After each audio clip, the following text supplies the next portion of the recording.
आप देख रहे हैं अल्फा डिफेंस हिंदी में आपका स्वागत है। आज के इस वीडियो में हम लोग बात करेंगे संग्रामिका के बारे में।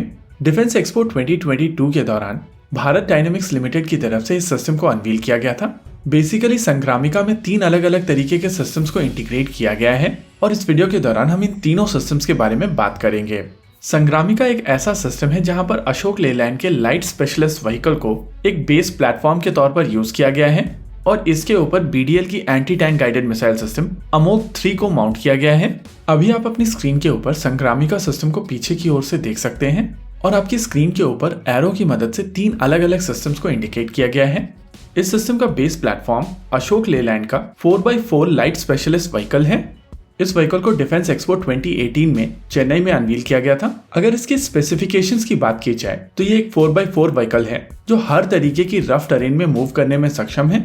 इस व्हीकल को कई अलग अलग तरीके के रोल में अडेप्ट किया जा सकता है, चाहे वो रिकॉनेसेंस के लिए हो, काउंटर इंसर्जेंसीज के लिए हो, आर्मामेंट कैरियर के लिए हो, ट्रूप कैरियर के लिए हो या पेट्रोल मिशंस के लिए हो। ये all wheel drive vehicle 180 horse power के एयर कूल्ड डीजल इंजन से पार किया जाता है। बेसिकली इसका ऑल ऑफ वेट लगभग 5 टन का है और ये 1 टन तक का पेलोड कैरी करने में सक्षम है। अगर मिसाइल सिस्टम की बात की जाए तो इसके ऊपर Amok 3 anti tank guided missile system को माउंट किया गया है। BDL की तरफ से कहा जाता है कि ये मिसाइल सिस्टम एक 3rd जनरेशन मिसाइल सिस्टम है और बहुत लोगों का कहना है कि इस समय मार्केट में 5th जनरेशन मिसाइल्स आ चुकी हैं। ऐसे में ये 3rd जनरेशन मिसाइल सिस्टम क्यों बनाई जा रही है? देखिए, anti tank guided missile systems की जनरेशन बेसिकली इनके ऑपरेट करने के तरीके के ऊपर डिपेंड होती है। शुरुआती anti tank guided missile systems को मैनुअली कंट्रोल किया जाता था। इन थ्योरी कहा जा सकता है कि इनको बेसिकली एक जॉयस्टिक की मदद से कंट्रोल करके टारगेट के ऊपर क्रैश किया जाता था।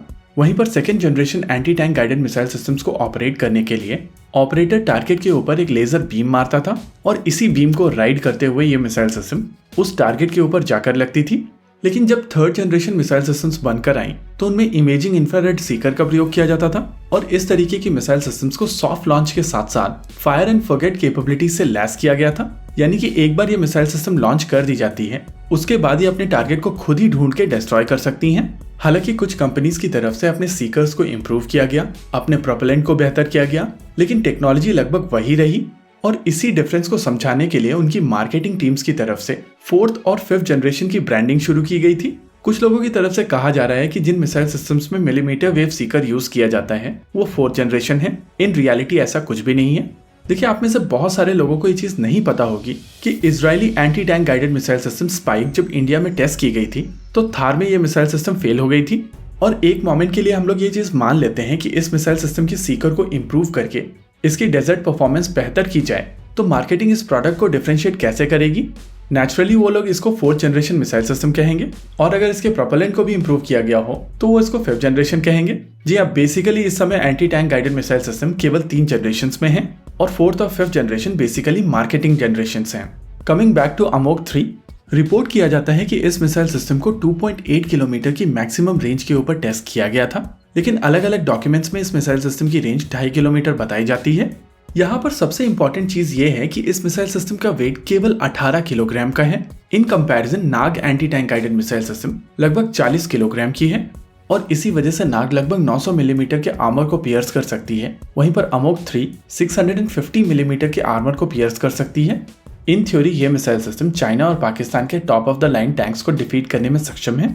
वहीं पर अगर इस सिस्टम में यूज की जाने वाली साइट की बात की जाए तो ये टॉनवो इमेजिंग की तरफ से बनाई जाती है। अभी आप अपनी स्क्रीन के ऊपर एरो की मदद से इसकी साइट को देख सकते हैं। इस CLU यानी कि कमांड लॉन्चर यूनिट का नाम प्रामाहन है और इसको टॉनवो इमेजिंग की तरफ से बनाया जाता है। अगर स्पेसिफिकेशंस की बात की जाए तो इसमें एक मल्टी सेंसर स्वीट है जो day imaging, day spotting, laser range finding और थर्मल इमेजिंग कैपेबिलिटीज प्रदान करती है।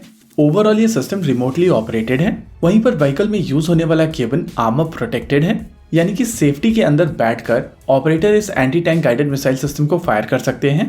वैसे इस सिस्टम को देखकर कई लोगों की तरफ से कहा गया है कि इसमें केवल एक मिसाइल सिस्टम का प्रयोग किया जा रहा है और इसी वजह से इसकी इफेक्टिवनेस के ऊपर क्वेश्चंस हैं। देखिए, ये एक कॉन्सेप्ट है जो इंडियन आर्मी को ऑफर किया गया है और अगर उनको ज्यादा मिसाइल सिस्टम्स की आवश्यकता है तो ये व्हीकल और ज्यादा मिसाइल सिस्टम्स कैरी कर सकता है। उस चीज को देखते हुए रिक्वायरमेंट के हिसाब से और मिसाइल सिस्टम इसके साथ में इंटीग्रेट की जा सकती हैं। हालांकि अभी के लिए कॉन्सेप्ट एक रेकी व्हीकल को anti tank guided missile system देने की कोशिश है इसी के साथ आज के इस वीडियो में रखते हैं केवल इतना ही। वीडियो को अंत तक देखने के लिए धन्यवाद। देखते रहिए अल्फा डिफेंस। जय हिंद।